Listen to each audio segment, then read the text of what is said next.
Amém? Abra sua Bíblia, se você puder, no livro de Mateus, capítulo 11. Se você estiver perto de alguém que não trouxe a Bíblia, convida a pessoa perto de você para ler Mateus, capítulo 11, a partir do versículo 25. Mateus, capítulo 11, a partir do versículo 25.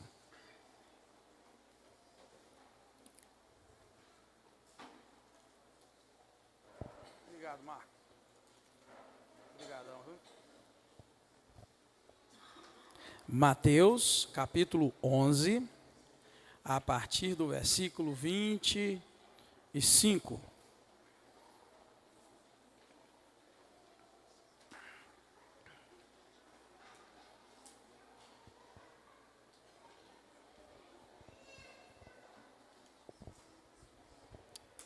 Amém? Tá dando para ouvir bem lá atrás, minha voz? Tá dando para ouvir bem lá atrás? Tá bom?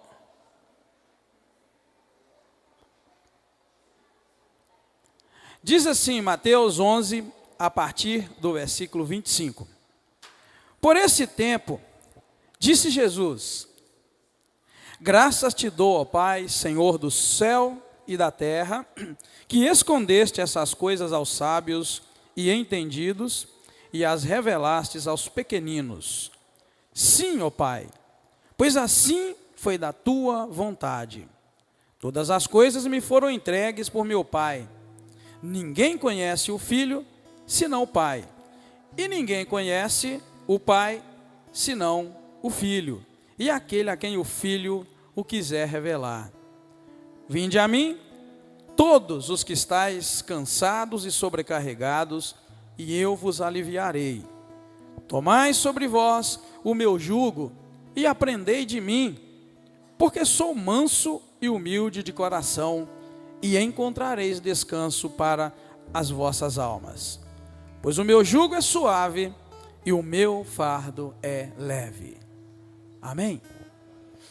Põe a mão no ombro de quem está perto de você, e deixa Deus te usar nessa hora para abençoar. Deixa Deus te usar. Se você quiser sair do seu lugar, ir para outro banco, orar por alguém, vá até lá e ore. Se você sentir no teu coração de orar por alguém, vá até onde o Senhor te dirigir e deixa-se usar por Deus para poder abençoar alguém. Uma das coisas que o Senhor me pôs ao coração falar para você nessa noite é exatamente essa questão de nós ajudarmos, nos envolvermos para ajudar uns aos outros. Às vezes nós negligenciamos a necessidade uns dos outros. Às vezes sabemos da necessidade uns dos outros e somos negligentes.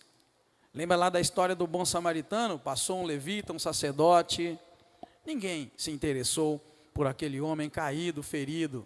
Todos sabiam que aquele homem precisava.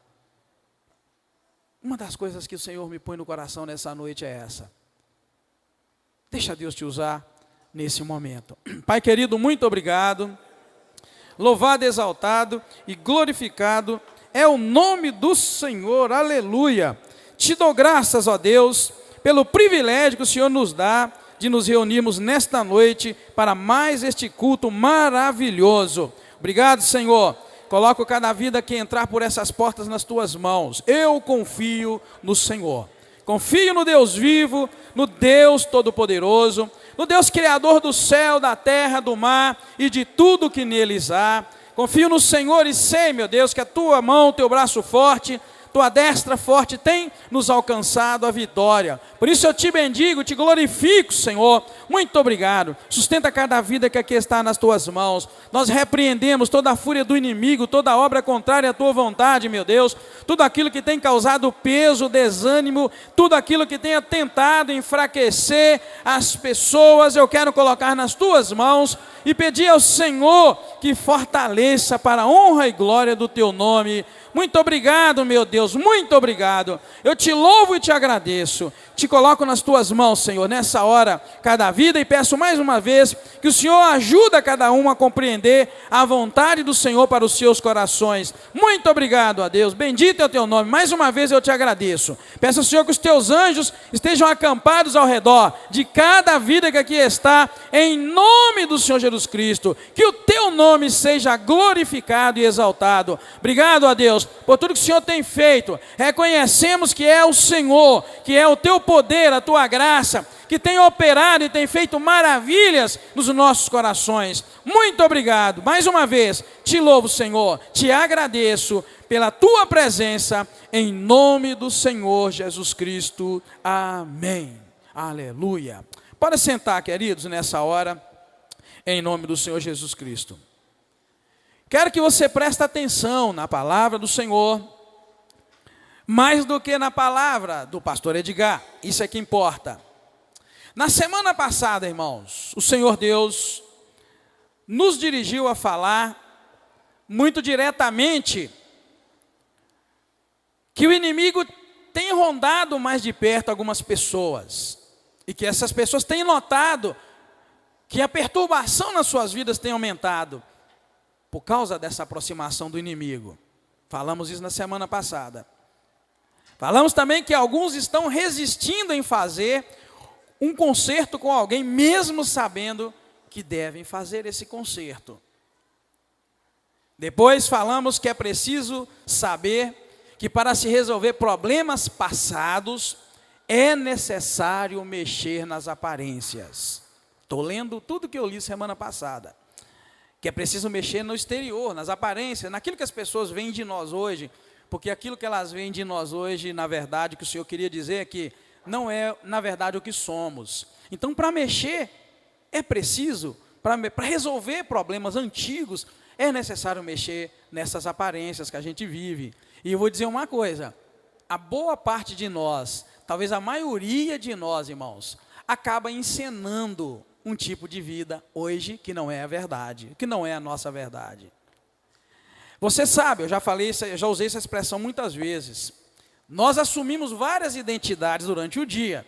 Claro, aquela pessoa que é médico, ele não é médico o tempo todo, ele é médico enquanto alguém é cliente, é paciente, ele é pai ou é mãe, enfim. A gente assume essas identidades na vida. Mas não adianta a gente tentar viver as aparências. Eu sempre citei isso. Quando nós apagamos a luz à noite para dormir, a gente não precisa, irmãos, de encenar para ninguém. Somos só nós e a cama, só nós e Deus. Aí aparece quem a gente é de verdade. É essa questão que o Senhor nos levou a falar no domingo passado. Que é preciso saber que para resolver problemas passados é necessário mexer nessas aparências hoje que a gente acaba criando. Cheguei a usar meu exemplo, a gente carrega títulos de pastor, de psicólogo, de médico, advogado, e às vezes a gente acaba encenando uma vida que não é a real. E Deus quer trabalhar isso em nós, no nosso coração. Depois também, o Senhor nos falou, naquela mesma noite, grandes reparos para serem feitos, exigem grandes estragos. É necessário fazer uma bagunça tremenda, se você sabe que tem que fazer alguns reparos na sua vida. Citei o exemplo lá da pia, quando a pia está vazando água, você faz de tudo para não quebrar a parede, e troca uma pecinha, troca outra, até que você se dá conta, não resolveu, é preciso quebrar a parede. E aí você vai, estoura a parede, e aí você vai procurar uma cerâmica igual para colocar, já não existe, você acha de outra cor, quando você acha mais ou menos da mesma coisa, de outro tamanho, aí tem que cortar, já não é mais a mesma coisa, e você, eu não vou deixar, mas é preciso quebrar, e tem que desapegar daquela paredinha bonitinha que estava lá, se você quer resolver um problema, chamado vazamento.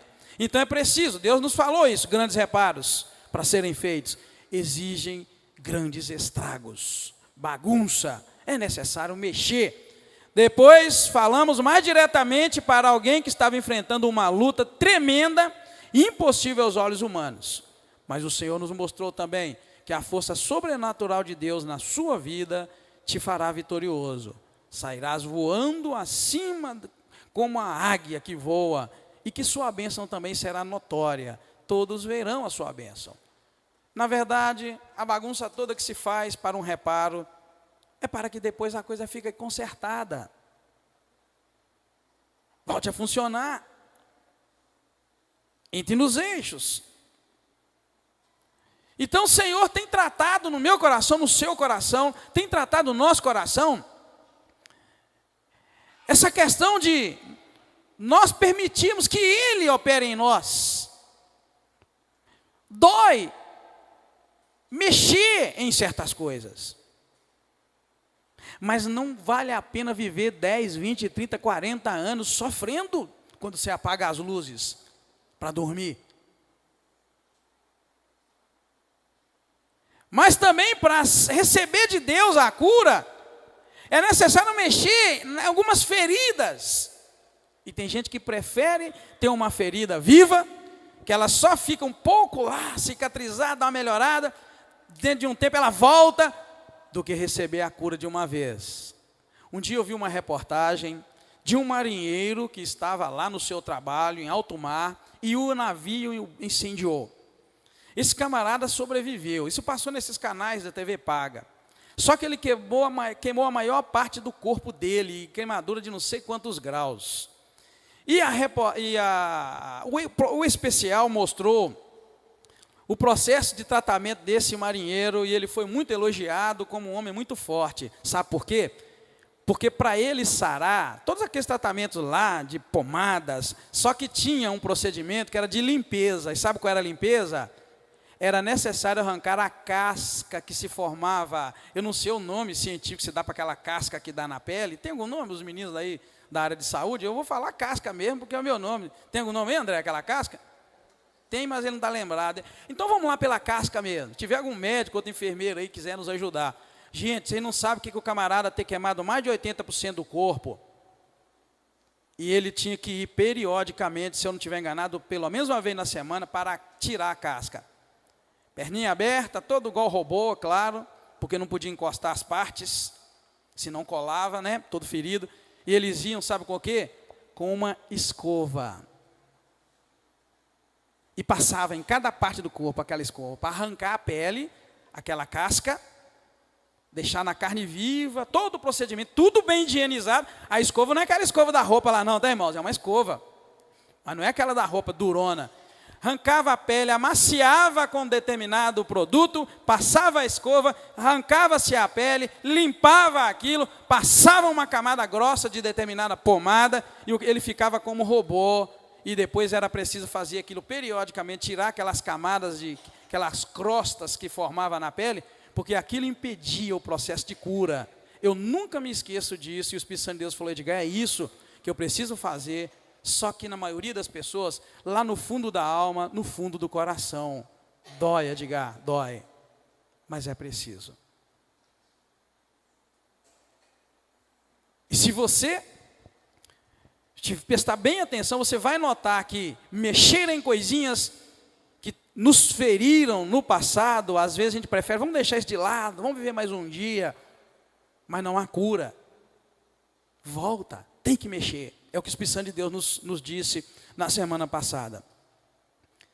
E eu quero nessa semana dizer para você algumas coisas também. E não vou negligenciar.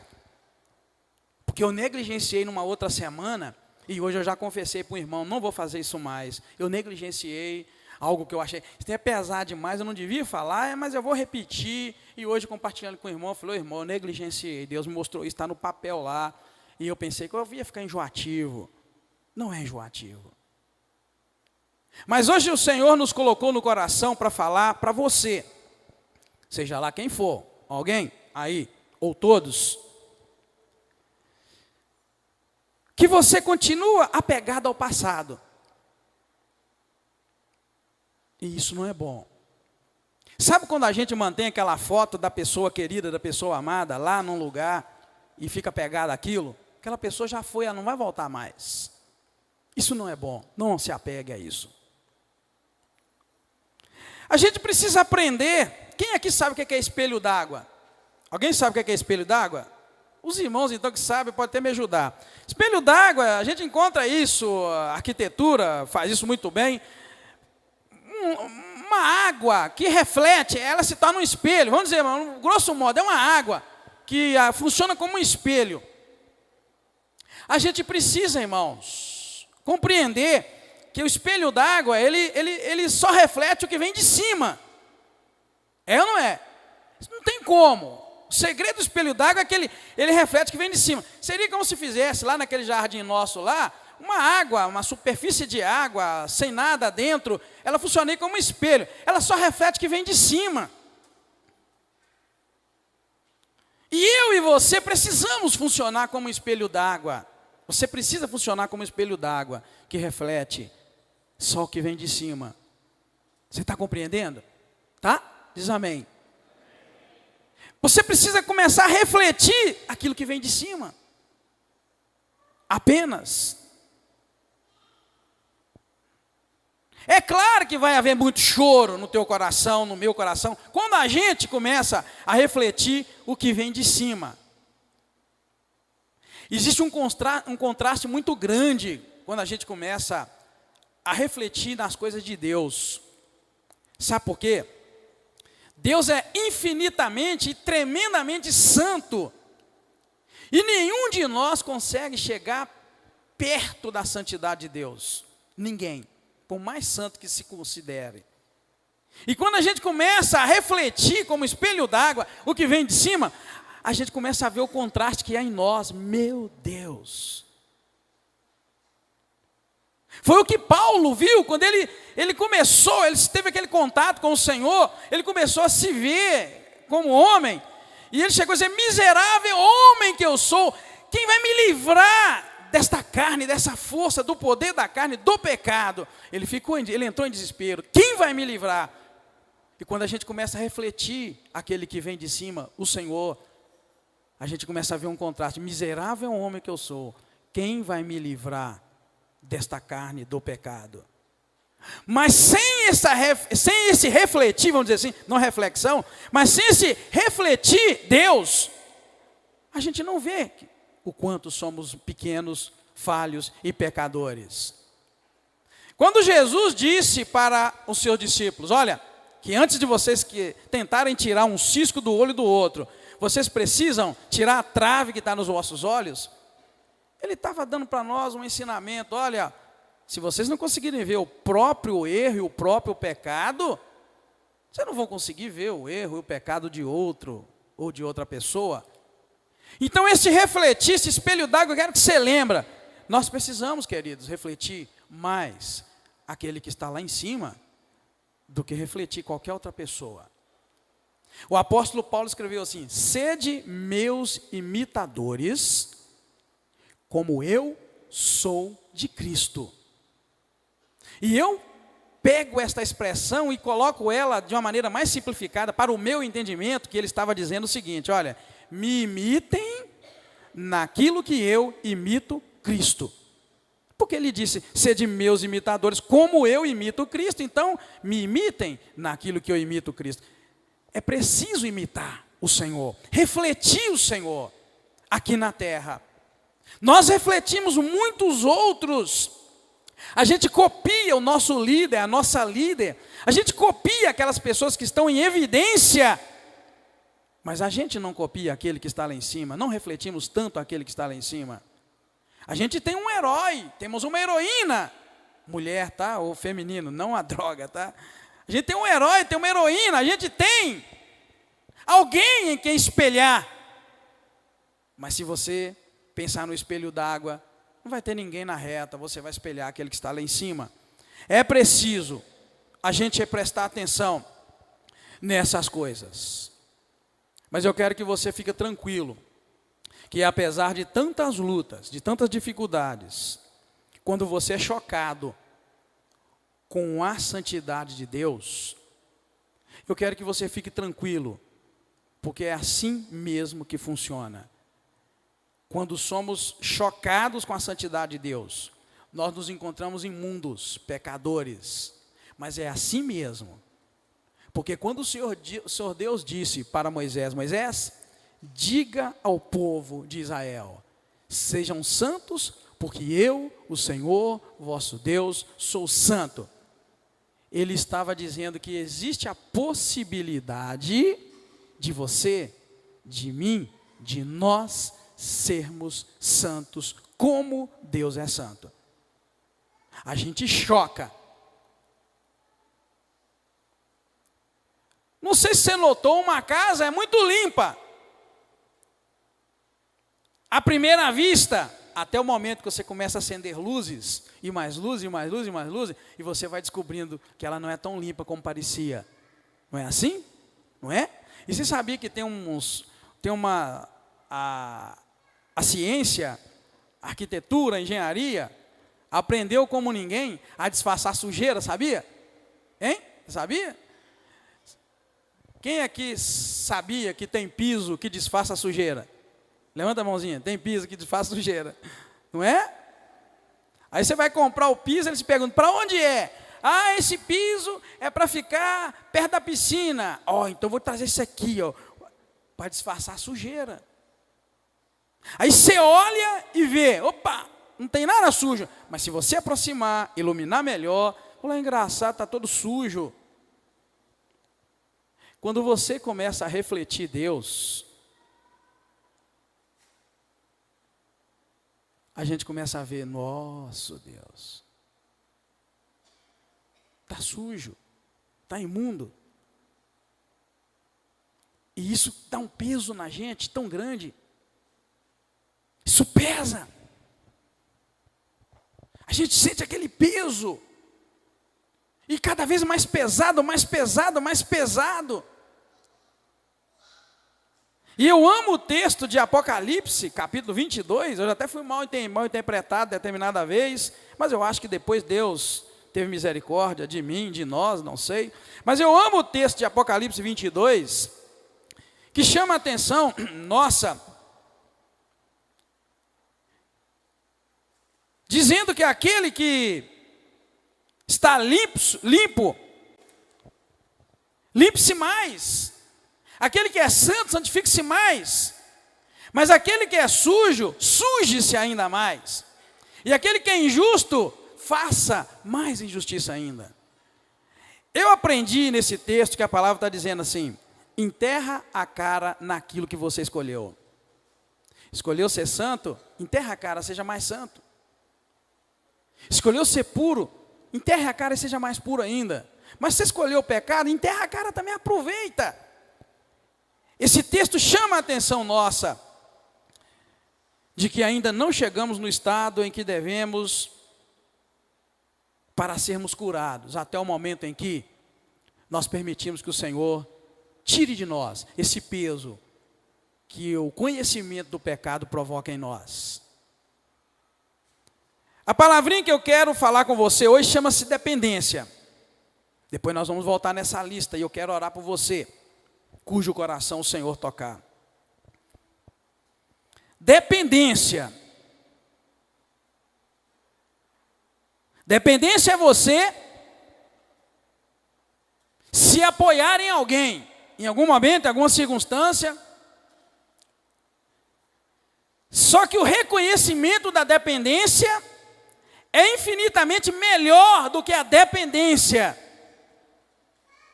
A maioria de nós depende de alguém, mas a grande maioria desses que dependem não reconhecem que dependem de alguém.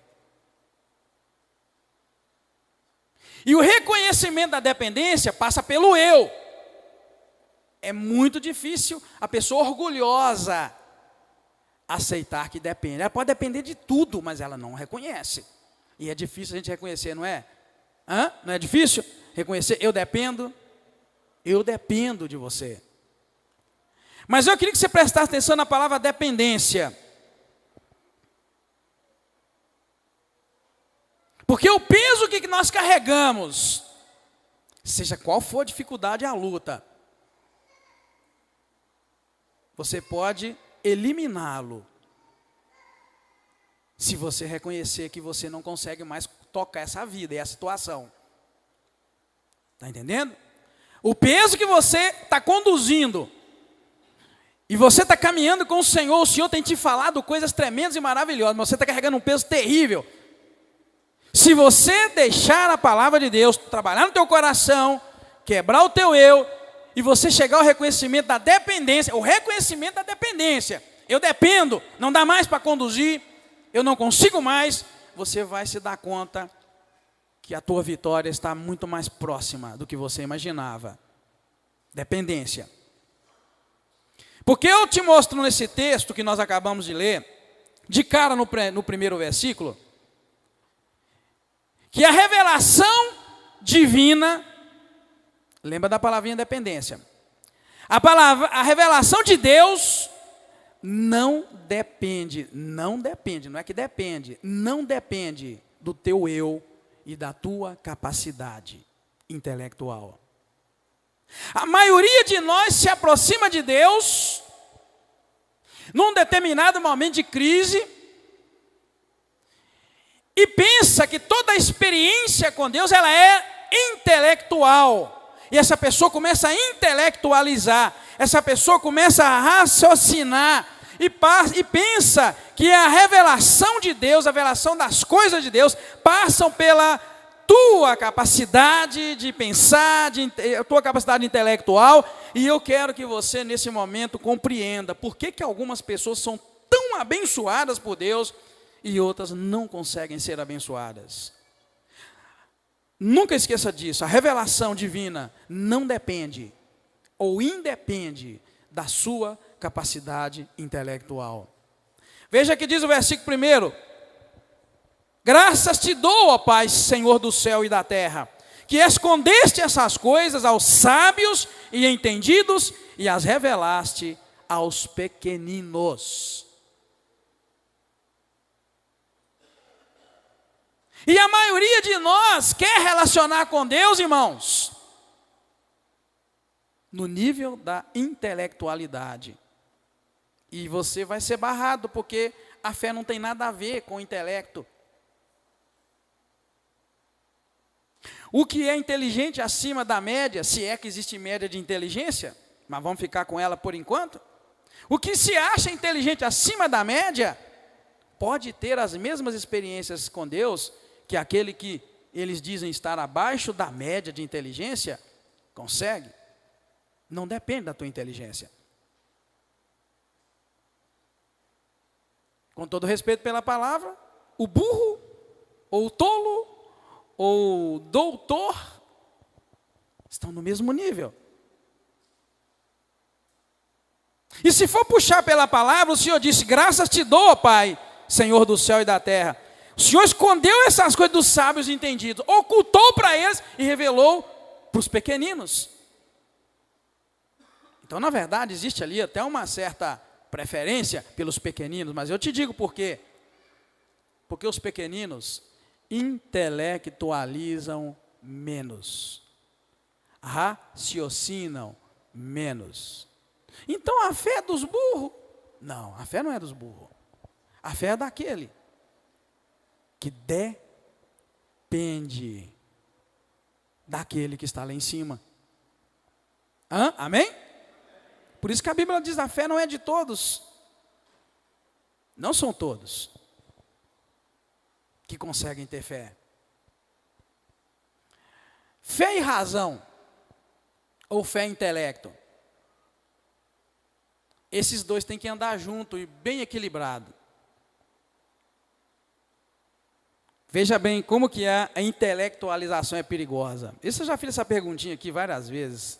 Você já está até enjoado dela, certamente. 5 pães e 2 peixes dariam para quantas pessoas comerem? 5 pães e 2 peixes. Está vendo? Nem preciso falar o resto. Vai intelectualizar para você ver.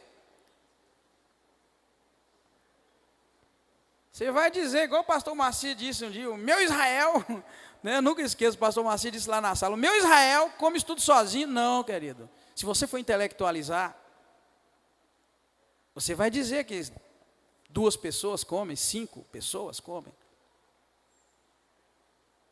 E se você não passar do nível da intelectualização e entrar no nível da fé, você vai continuar temendo que não houve multiplicação de pães, porque é impossível, com 5 pães e 2 peixes, mais de 5.000 pessoas comerem, e sobrar ainda 12 cestos de pães. aliás, desculpa, comerem não, se fartarem, não é só comer, é comer e ficar farto, empanzinado. Está vendo, meu irmão? Está vendo, querido? Que tem que haver um equilíbrio entre fé e razão, entre intelecto e a fé, senão você vai perder tudo aquilo que diz respeito à fé. E a nossa tendência natural é ficar agarrado no nível da carne e só entender que as coisas que eu tenho são aquelas que a minha mão alcança, que o meu trabalho, a força do meu trabalho alcança, a força da minha inteligência, porque eu tenho que ter um currículo bom, porque eu tenho que competir com pessoas que estão estudando 24 horas por dia. Então, se eu vou fazer aquele concurso, eu tenho que estudar 25 horas por dia, porque eu estou concorrendo com quem estuda 24. Se você for intelectualizar, vai ser assim, e o milagre não vai acontecer na tua vida. Eu tenho exemplo aqui dentro da igreja, você sabe, de pessoa que foi concorrer com uma vaga, e aí não teve tempo de estudar, e nós orientamos, vai, porque se esse trem é de Deus, você vai conseguir, e a pessoa deu uma estudada parcial, conseguiu a única vaga no meio de não sei quantos concorrentes. Não é que não estudou de preguiça, não estudou porque não teve tempo, porque de preguiça também não ganharia se fosse assim. Querido, você tem que ser confrontado pela palavra e compreender, então, que a revelação de Deus, a revelação do milagre, a revelação do sobrenatural, a revelação daquilo que pode mudar a tua vida, mudar a tua situação, não vai funcionar enquanto você permanecer no nível da intelectualização e você continuar insistindo que é 2 mais 2, 4. No reino de Deus, 2 mais 2 não quer dizer 4 jamais. Amém, igreja? Não é assim que funciona. É loucura dizer todas essas coisas que estamos dizendo. É loucura dizer que com poucos pães e poucos peixes, uma multidão foi farta e sobrou muito mais ainda. Não vamos entrar em detalhes lá, como é que foi feito aquilo, e onde surgiram aquele tanto de cesto de pão. Foi quando? Tem gente que fica perguntando, a intelectualização é um problema, mas quando é que aqueles tem multiplicou? Foi à medida que Jesus repartia, à medida que dá, e como é que encheu? Não, deixa isso por um lado, é intelectualizar, não funciona, a fé não funciona assim. Por isso a palavra diz, graças te dou, Pai, Senhor do céu e da terra. O Senhor escondeu essas coisas dos sábios e dos entendidos, mas o Senhor as revelou aos pequeninos, que não fica muito questionando, apenas crê e acredita. Lembra que o Senhor Jesus disse, se creres, verás a glória de Deus. Se creres, verás a glória de Deus. Não é se questionares, verás a glória de Deus. Não é se ficar argumentando que verás a glória de Deus. Não é se ficares colocando os seus problemas diante de Deus, que você vai ver a glória de Deus. Mas vai ser no momento em que você compreender que Ele tem uma revelação divina, a revelação dEle para você, e Ele espera que você se torne como um dos pequeninos, aquelas pessoas mansas e humildes, que Ele vai falar sobre isso no final, porque eu vou te dizer uma coisa, que lá em Provérbios o escritor já descobriu, que saber demais, ter muita intelectualização, muita ciência, isso não passa de canseira e de enfado. É ou não é que o escritor de Provérbios disse? Quanto mais adquire esse conhecimento, mais canseira e mais enfado. Quem aqui, só levanta a mãozinha para eu saber, já conversou com alguém que vive lá na roça, na sua cabaninha, na sua casinha, e vive alienado, e a pessoa é feliz porque não sabe de problema nenhum que corre do lado de cá. Quem já viu, hein? Levanta a mãozinha. Tem muita gente, então, assim como eu. Gente, é gostoso demais conversar com aquelas pessoas. Elas têm outra visão do mundo. Enquanto a gente fica perdendo os últimos fios de cabelo que tem na cabeça, a gente fica depressivo e oprimido e cansado e carregando aquele fardo de intelectualizar. O camarada está tranquilo, ele só sabe os tempos, sabe que está chegando a época de chover, e ele vai e ara a terra, e trabalha duro, e manda a chuva, e o Senhor manda a chuva, e ele está tranquilo, e ele está vivendo lá seus 70, seus 80, por incrível que pareça, ontem eu fui à Pedra Dourada e almocei e jantei com um senhor que completou 99 anos. E ele já me avisou, pastor, o ano que vem o senhor tem que estar aqui. Eu tenho mesmo, eu assumi o compromisso dele aos 100 anos, eu quero sentir o cheirinho de uma pessoa que viveu 100 anos. Eu tenho o prazer de sentir esse cheiro. O Kleber foi lá também, né, Kleber? O Kleber foi na festa dele. Eu quero sentir o cheiro de uma pessoa que viveu 100 anos. E eu conversando com ele, lúcido, alegre, normal, aceitou Jesus há mais de 40 anos, está tranquilo vivendo, e nós morrendo com 15, com 20, com 30, com 40, com 50, porque estamos aí atrás de muitas coisas e perdendo o milagre de Deus. Não perca o milagre de Deus na tua vida. Pastor, o senhor está dizendo então que eu não devo estudar? E como deve? E como deve? Vocês sabem que o pastor Edgar, na medida do possível, estudou. E quero estudar mais ainda. Como você deve estudar? Não perca a oportunidade de ir para a faculdade e vai embora, segue em frente. Mas não é porque você está na faculdade que você precisa perder a fé. Eu não perdi a minha fé e não vou perdê-la em nome do Senhor Jesus Cristo. E quanto mais a ciência descobre coisas, mais eu creio no meu Senhor e no meu Deus. Conversando com as pessoas essa semana, eu disse: é muito fácil de me desviar dos caminhos do Senhor. No dia que a ciência conseguir do nada fazer alguma coisa, aí eu vou duvidar que Deus existe, quando ela do nada conseguir fazer alguma coisa. Ciência não faz nada, ela pega o que Deus fez e trabalha em cima.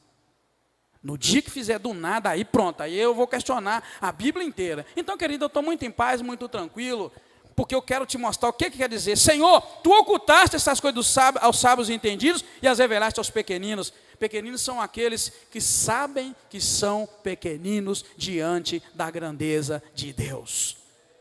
São aqueles que reconhecem que são pequeninos diante da grandeza de Deus. E que não ficam questionando Deus por nada.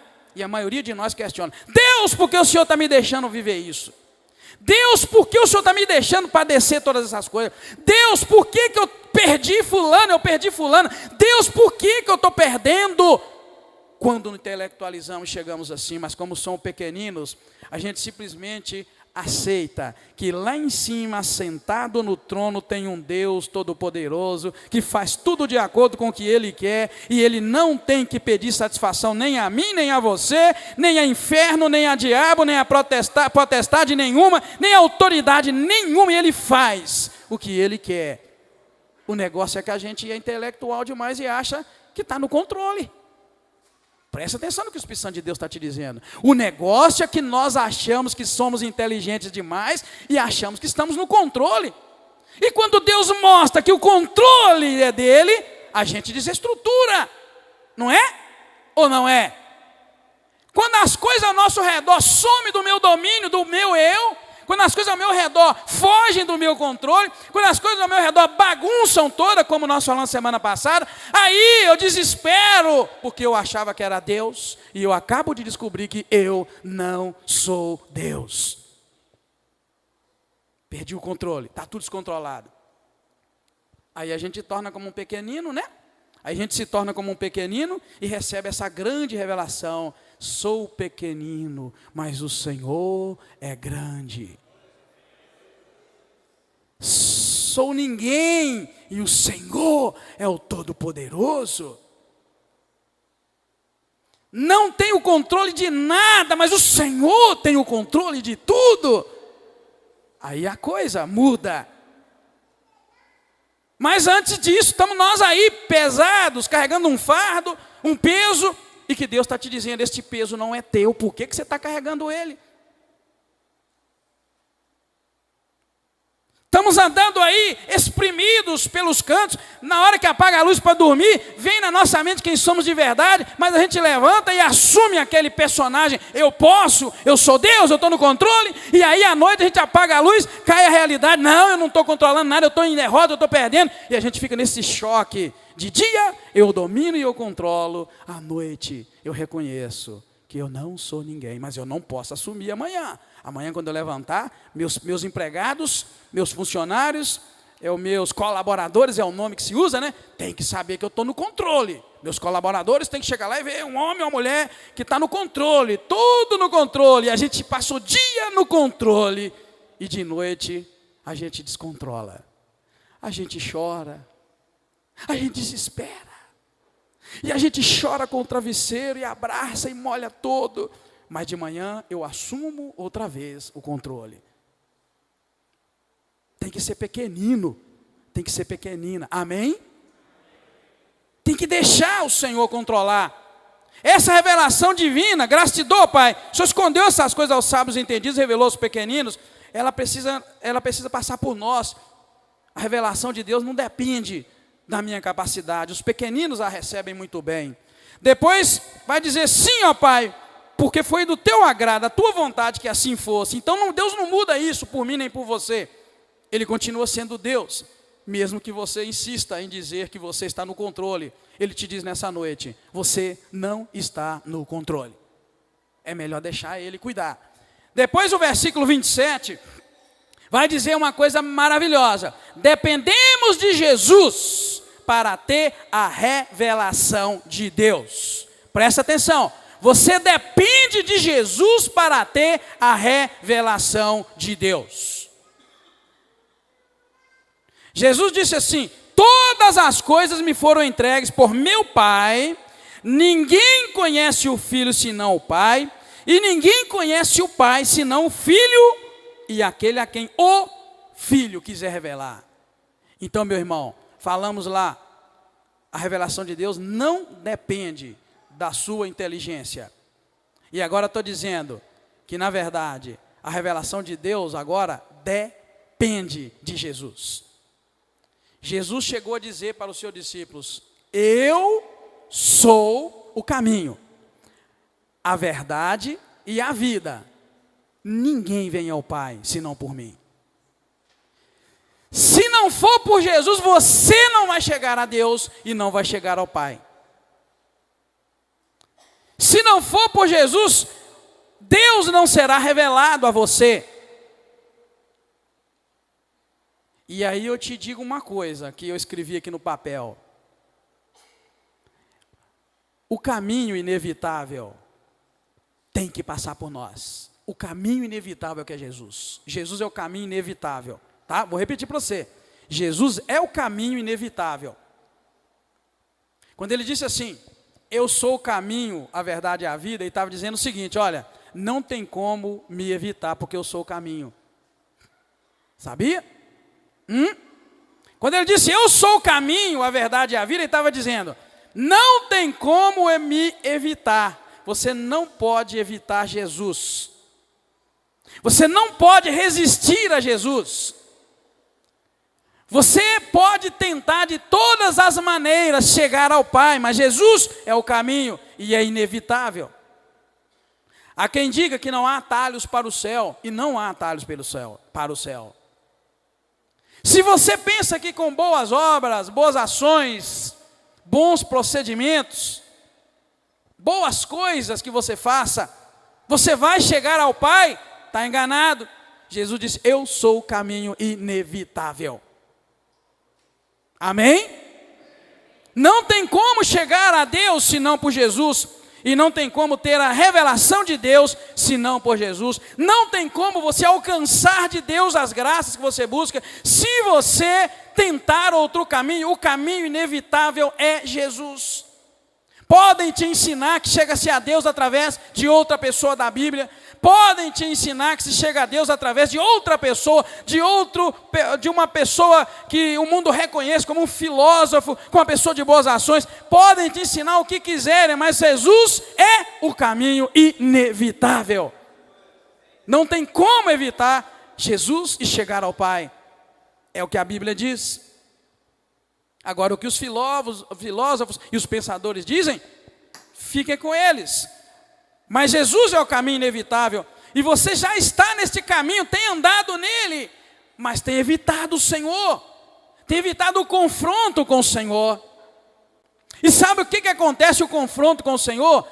Causa peso, causa tristeza, causa dor. A Bíblia diz que Saulo perseguiu a igreja. Saulo, que depois se tornou o apóstolo Paulo, perseguiu a igreja. E durante a perseguição, ele pegava carta com as autoridades para matar os cristãos. Ele fazia de tudo pensando que fazia para Deus, até o momento em que ele teve um encontro com o Senhor Jesus Cristo numa visão. E a Bíblia diz que naquela visão ele caiu, ele se deu conta de quem ele era. Naquele momento ele saiu dali um homem diferente. Não tem como, meu irmão e minha irmã, você pensar que serve a Deus evitando Jesus. Saulo achava que servia a Deus evitando Jesus. Mas ele teve que ter um contato, um confronto com o Senhor. E saiu dali um novo homem. Aí sim Paulo passou a servir a Deus. Você pode pensar que servia a Deus até agora, mas é necessário que você pense nisso. A revelação divina, a revelação de Deus só acontece quando você tem um encontro com o Senhor Jesus Cristo. Ele é o caminho inevitável. Mesmo que teu pai e tua mãe tenham te ensinado o caminho das boas ações, das boas atitudes, dos bons serviços, do bom caráter, sim, mesmo que tenha te ensinado, não existe outro caminho senão Jesus Cristo. E você precisa passar por esse caminho. Precisa abandonar o passado. Lembra que nós começamos a dizer? Abandonar o apego ao passado, as ideologias, as filosofias, e compreender o que Deus está te falando através da Bíblia, para que você tenha um contato com o Senhor Jesus Cristo. Não estou te pregando religião, estou te pregando Jesus Cristo, que foi crucificado, o único Filho de Deus verdadeiro, que pode transformar a tua vida e pode tirar esse peso terrível que tu carregas aí dia a dia. Depois a palavra vai dizer no versículo 28, lembra da palavra dependência. Dependemos de Jesus. Olha que parte. Se eu perguntasse quem aqui está cansado, está carregando um peso grande de qualquer aflição, de qualquer luta, eu sei que muitos de nós nos manifestaríamos. E olha o que diz o versículo 28. Vinde a mim todos os que estáis cansados e sobrecarregados, e eu vos aliviarei. Meu querido, minha querida, o peso que tu carregas está pesado porque você está fazendo a coisa errada, não é teu. Você tem tentado conduzir a tua vida, conduzir as coisas, mas não é teu, não é tua esta responsabilidade. Esse é o problema. O Espírito Santo de Deus me faz lembrar agora daquela passagem em que Jesus mandou Pedro ir lá na água, lá no mar, no lago, e lançar o anzol. Lembra disso? Levanta a mãozinha. Jesus falou, vai lá, lança o anzol. E disse mais, o primeiro peixe que você pegar, abra a boca do peixe e pega lá dentro 2 moedas e paga o imposto para ti e para mim. Um dia Deus me mostrou uma coisa. Você já viu o ditado lá que eu não dou dinheiro para ninguém, eu dou o anzol para ele pescar? Já ouviu isso? Já vi isso demais, é uma frase boa. Tipo, você não dá o dinheiro para a pessoa, mas dá os meios dela conseguir. Deus falou comigo, Edgar, eu sei onde está o peixe com as moedas na boca. Para que fica pescando feito doido, pá, batendo vara, batendo anzol? Jesus disse para Pedro, vai lá, lança o anzol. E disse, o primeiro peixe que você pegar, vai ter lá o dinheiro necessário para que a gente resolva esse problema. E o que Deus te diz? Por que você está andando cansado, sobrecarregado, com este peso terrível? Quando Ele diz, vinde a mim, os que estáis cansados e sobrecarregados ou oprimidos, e eu vos aliviarei. Dependemos do Senhor Jesus para ter alívio, porque Ele sabe onde está a solução, sem muito trabalho para você. Você só precisa deixar que Ele faça. Ele sabe onde está a solução, você não sabe. Se você continuar intelectualizando como aquele sábio entendido, sabe como é que a pessoa sábia entendida faz? Ela já anda toda armada e preparada para qualquer situação, sabia? Não é assim? O sábio entendido, ele é sempre precavido, ele está sempre preparado. Como está? Agora o pequenino não. Quando ele é surpreendido por algo, ele tem que confiar em alguém que tem mais força, mais poder do que ele. É igual a criancinha. Eu não vejo criancinha deprimida porque tem dívida para pagar. Eu não vejo criancinha deprimida porque tem doença na família. Eu não vejo criancinha deprimida por muita coisa. Sabe por quê? Elas não estão nem aí. Ela sabe que amanhã vai ter comidinha, vai ter a roupa, vai ter a escola. Ela sabe que ela vai ter. Até o dia que ela cresce, fica burra. E aí passa a crer em si mesma. E não crê mais no papai nem na mamãe. Não crê no papai. Aí vem a doença, vem a depressão, vem o sofrimento. Enquanto ela era pequenina, tudo tranquilo. Cresceu, ficou esperta, sábia, entendida e começou a intelectualizar. Pronto, veio o estresse. E quantos de nós, querido, nessa hora, está carregando um peso muito grande, diante das muitas responsabilidades, dos problemas, das situações que nos afligem lá quando a gente apaga a luz. Só nós e o nosso quarto escuro. E Jesus vem e te diz: vinde a mim, você que está cansado e sobrecarregado, ou oprimido, como diz a outra tradução. Ele diz: e eu vos aliviarei. Ele está dizendo: dependa de mim que eu te dou alívio. Dependa de mim que eu posso te dar alívio. Ele está dizendo isso para você: dependa de mim. Falei para você que a palavrinha é dependência hoje. Jesus está dizendo: dependa de mim que eu resolvo. Ai, se a gente pudesse, meus irmãos, se pudéssemos correr o microfone sem frio rápido, para pelo menos 3 pessoas dizerem: pastor, meu problema é esse, aquele, para eu poder dizer para você, em nome do Senhor Jesus. Jesus está dizendo: eu te dou alívio, eu resolvo o teu problema, eu entro contigo na fornalha de fogo, para não te deixar queimar, eu entro contigo dentro da cova dos leões, para tampar a boca de cada leão faminto, para não te comer. Eu entro contigo dentro do mar, para que o mar se abra. Ou você pensa que foi a vara de Moisés que abriu aquele mar? Não, foi Deus indo à frente, que fez com que as águas se recuassem para a direita e para a esquerda, e formassem uma parede de um lado e do outro, para que o povo pudesse passar a pé. Porque diante da presença de Deus, todos os mares, todo o universo recua para passar o Rei dos Reis, o Senhor dos Senhores, o Deus dos deuses, que não deixa cair um fio da nossa cabeça sem a permissão dEle, que não deixa cair uma folha da árvore sem a permissão dEle. É Ele quem controla todo o universo e que chama todas as estrelas, cada uma pelo seu nome. E olha que você não tem noção quantas estrelas existem numa galáxia. Ele está dizendo: dependa de mim e eu vou te aliviar. Entrega tudo nas minhas mãos e eu vou te aliviar. Senhor, pastor, mas o meu problema você não sabe. E não sei mesmo, mas Ele está dizendo: deixa comigo e eu vou te mostrar o que eu sou capaz de fazer. É isso que Ele está dizendo. Pastor, é incurável. Ele está dizendo: deixa comigo e você vai ver o que eu posso fazer. Quantas vezes nós já ouvimos gente dizer que fez exames e tinha tumor e tinha câncer, e que depois na hora de operar fizeram um exame, não tinha nada e mandou voltar. Aqui dentro já ouvimos isso. Deixa com Ele, Ele está dizendo: deixa comigo e eu vou te mostrar o que eu posso fazer.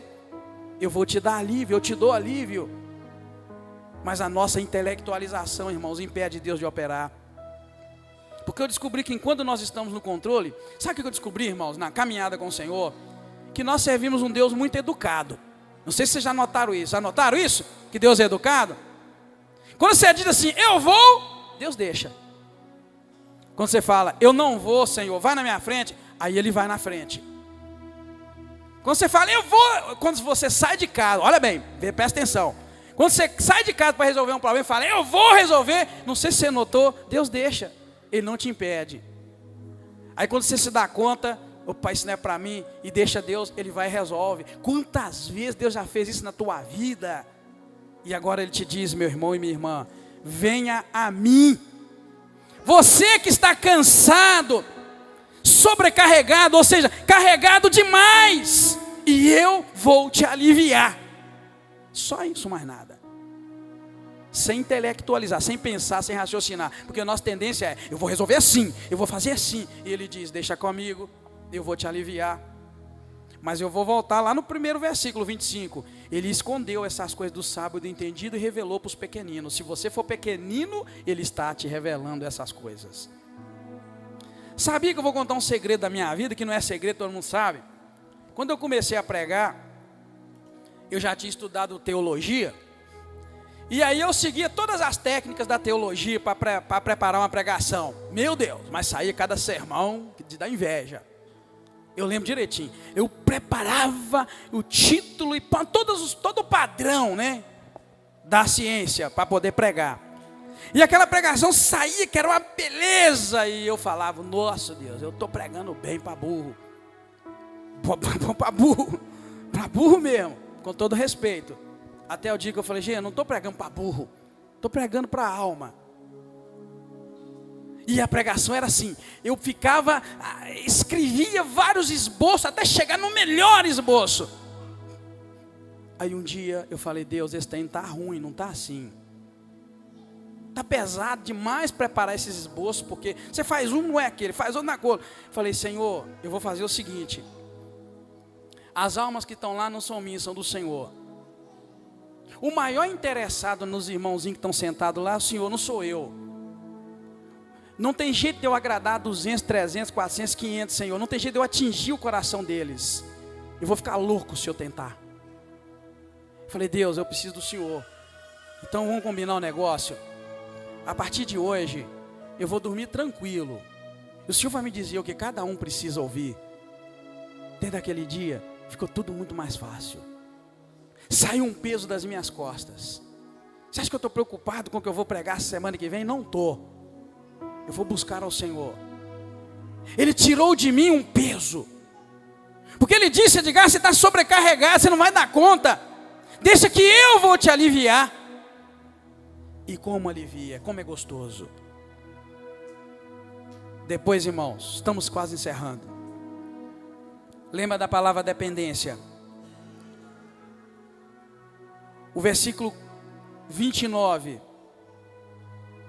vai mostrar para nós que nós dependemos de estar unidos a Cristo para obter o descanso. Diz o Senhor, tomai sobre vós o meu jugo e aprendei de mim, porque sou manso e humilde de coração, e encontrareis descanso para as vossas almas. Tomai sobre vós o meu jugo, e depois aprenda de mim.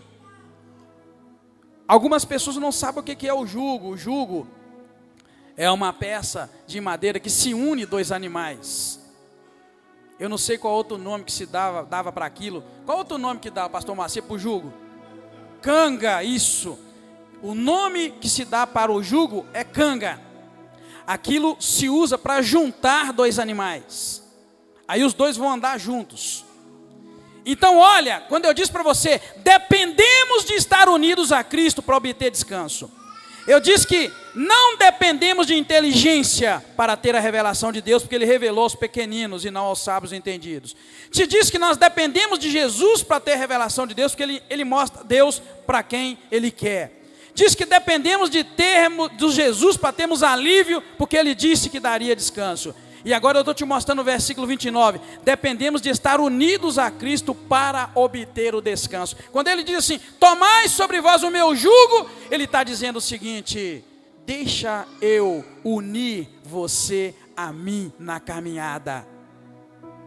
Não dá para você obter alívio da tua luta, meu irmão e minha irmã, ou dessa situação que o Senhor está te falando, se você pensar que vai poder andar desatrelado do Senhor Jesus, e pelo caminho que a tua cabeça mostrar, ou que algum bom conselheiro ou boa conselheira te mostrar, ou que algum livro que traga 10 soluções para a tua vida, possam te conduzir. Jesus está dizendo, tomai sobre vós o meu jugo, fique atrelado a mim, e eu vou te dar descanso, e descanso para a tua alma. Atrelado, unido, a palavra mais bonita que eu encontrei agora, foi atrelado, colado, junto, lado a lado, de Jesus Cristo, e Ele vai te dar alívio e vai te dar descanso. Alívio para a tua alma, alívio para o teu interior, aquela coisa terrível que tem te andado e tem te machucado, tem te feito entristecer. É ali que o Senhor vai trabalhar. Na ferida, lembra lá do camarada lá que queimou mais de 80% do corpo e ele tinha que ser lavado com escova? É isso que o Senhor vai fazer, estando atrelado a Ele. Ele vai trabalhar na tua alma. E o mais gostoso, estando atrelado a Jesus, amarrado a Ele pelo jugo dele, você não vai cair, porque Ele vai te sustentar. Amém? Você já parou para notar que quando a gente caminha 2 a 2, se um caiu, o outro está lá do lado, segura? Jesus está dizendo, tomai sobre vós o meu jugo. Vamos andar junto? Amém? Vamos andar junto? Está dizendo, vamos andar junto, tome o meu jugo. E ele diz, e aprenda de mim. Não é só tomar o jugo, toma jugo, vamos andar junto nós dois. E ele fala, aprenda de mim. Você precisa aprender de Jesus. E ele me diz por quê. Jesus fala assim, vamos andar atrelado. Jesus está dizendo para ti agora, se você quisesse ouvir a voz do Espírito Santo, Deus você ouvia dizendo lado a lado, vamos andar junto. Eu ando junto contigo. Presta atenção, Jesus está dizendo, eu ando junto contigo. E se eu andar contigo, você vai andar sobre o mar e não vai afundar. Lembra ele andando lá para ir para o barco? Ele diz, vem andar comigo, eu ando contigo lado a lado. Lembra Jesus no barco e o barco virando por causa do vento e ele dormindo tranquilo? Jesus está te dizendo, vem andar comigo que a tempestade não vai te derrubar. Vamos andar junto que você não vai cair, eu não vou deixar você cair. Ele diz, tomai sobre vós o meu jugo, vamos andar colado, junto, lado a lado. E depois aprenda de mim. E ele diz, por que aprenda de mim? Aprenda de mim, porque eu sou diferente dos homens. Eu sou manso e humilde de coração. Como é bom ter do nosso lado uma pessoa mansa e humilde de coração. Como é bom ter do nosso lado Jesus, que é manso e humilde de coração. E ele diz, porque você vai encontrar descanso para a sua alma. Meu Deus, daria para começar outra pregação agora. Sou manso e humilde de coração. Andando colado comigo, você vai encontrar descanso para a sua alma. Vou te dizer, porque a maioria de nós anda atrelado com pessoas que ao invés de dar descanso para nossa alma, essas pessoas nos perturbam e nos enchem de coisas, de palavras, de atitudes, nos enchem de situações tão terríveis, que quando nós encontramos Jesus dizendo, vem andar comigo, toma sobre vós o meu jugo, aprenda de mim, porque eu sou manso e humilde de coração, e você vai encontrar descanso para a vossa alma. Nós nos damos conta, querido, de que o que precisamos do lado é um companheiro que não nos encha mais de problemas. Amém? O que precisamos do lado é uma companheira que não nos encha mais de problemas. E Jesus está dizendo, eu sou esse companheiro. Toma o meu jugo, atrele a mim, coloque a canga lado a lado, aí eu coloco em mim, você coloca em você, porque eu não expliquei direitinho, mas a canga funciona assim, você coloca a canga no animal e no outro, então vamos lá, Jesus está dizendo, coloque a canga em você, eu coloco em mim, nós vamos andar junto, você vai aprender só comigo, porque eu não vou te encher de proibições, de dificuldades, de problemas, eu não vou te perturbar, eu sou manso e humilde de coração, e aí comigo, sem te encher, eu vou te dar descanso para a tua alma. Amém? Meu Deus, que coisa maravilhosa. E para encerrar nessa noite, ele diz, o meu jugo é suave e a minha carga é leve. Baixa a tua cabeça, querido. Ele te diz, porque o meu jugo, minha canga, eu me atrelo a você, você se atrela a mim. E o que me liga a você é suave. Ele está dizendo isso, o meu jugo é suave. Então a canga, o que me atrela, o que me une a você, é suave. E o peso que eu vou colocar nas tuas costas, o meu fardo, é leve, você vai aguentar levar. Em tudo o Senhor nessa noite fala ao teu coração. Para você não ter medo de largar o passado, para você não ter medo de se desprender do passado, para você substituir a carga pesada que você tem carregado pelo fardo dele que é leve para você não ter medo de refletir ele, Deus, para você não ter medo de entregar o teu coração para o Senhor, de você não ter medo do caminho que é Jesus, o caminho inevitável ao Senhor Jesus, de você receber o alívio do Senhor. Mexer naquela ferida às vezes dói, mas é o único caminho para a cura. Jesus permitiu que Lázaro morresse, causasse um certo sofrimento nos seus familiares, para depois ele chegar até Lázaro e ressuscitá-lo. Jesus bem poderia ter evitado que ele morresse, mas ele não evitou, mas ele o ressuscitou. O Senhor quer trabalhar na tua vida, no teu coração, mas ele precisa que você permita que vez por outra ele mexa lá no fundo da tua alma. Uma das coisas que o Senhor me mostrou também, ele me permitia ver pessoas caminhando, subindo uma escada, degrau por degrau, muito alta. Essa escada dava para um lugar que eu não via onde, uma porta grande, mas a pessoa subia, mas que caía sobre a pessoa, para essa pessoa um rio. Não tem como eu te explicar, as coisas que Deus mostra são espirituais. Não tem como eu te dizer que um rio caía, mas o rio não afogava nem matava. Era isso, havia um rio lá em cima que caía, enquanto essa pessoa subia aquela escada degrau por degrau. E eu me lembrei que no diante do trono do Senhor há um rio. E não dá para explicar como é que um rio cai sem gotejar e não mata, mas era um rio, e esse rio caía o tempo todo. E aquela pessoa era aliviada daquela caminhada, aquela subida, dia a dia. Eu quero ministrar sobre a sua vida nessa hora, em nome de Jesus. Há um rio para te aliviar nessa subida, nessa caminhada que você está caminhando. Há um rio. Há descanso, há alívio para a tua alma. E eu quero chamar aqui na frente você, cujo coração o Senhor tocou, você com quem Deus falou. Vem à frente e nós vamos orar por você nessa hora, do Senhor Jesus. Se você precisar do pastor Edgar, não pense duas vezes, me ligue, meu telefone fica ali anotado para você, em nome do Senhor Jesus. Tenha liberdade para receber a nossa ajuda, se você achar que nós podemos te ajudar, em nome do Senhor Jesus. Amém, igreja? Não se esqueça, pois o meu jugo é suave e o meu fardo é leve. Jesus.